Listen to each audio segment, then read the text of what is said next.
Hello বন্ধুরা, তোমাদের আগের ভিডিওটা কেমন লাগলো সেটা কমেন্ট করে কিন্তু জানিও। আজকের আকাশটা দেখো, একদম রোদ ঝলমলে আকাশ, কি ভালো লাগছে তাই না? আগের দিন তো এক নাগাড়ে সকাল থেকে রাত অবধি বৃষ্টি হয়েছে। পরের দিন যে এত সুন্দর আকাশ রোদ ঝলমলে থাকবে ভাবতেই পারিনি। তো মনসা পুজো ছিল, সত্যি ঠাকুরের ইচ্ছা। আস্তে আস্তে বাবার সাথে অনেক জায়গায় মনসা পুজো হচ্ছিল। তো ঠাকুরের পুজো হচ্ছে, এটাই ওই জন্য বৃষ্টিটা হয়নি। তো চলো, অনেক বেলা হয়েছে, আমরা দুপুরবেলা খেতে বসে পড়েছি। তো মেনুতে কী কী ছিল তোমাদেরকে শেয়ার করি।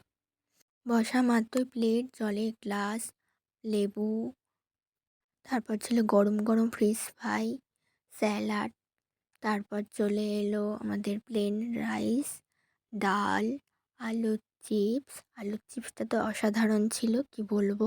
এই আলুর চিপসটা খেতে কে কে ভালোবাসে একটু কমেন্ট করে বলো। তারপর ছিল পমফ্রেট মাছের ঝাল, চিকেন কষা, তারপরে ছিল মাটন, তারপর ছিল টমেটোমের আই থিঙ্ক চাটনি হবে, খেজুর আমসত্ত্ব দিয়ে, তারপর ছিল পাঁপড়, রসগোল্লা, আর শেষে ছিল আইসক্রিম। এই ছিল মেনুতে। টাটা।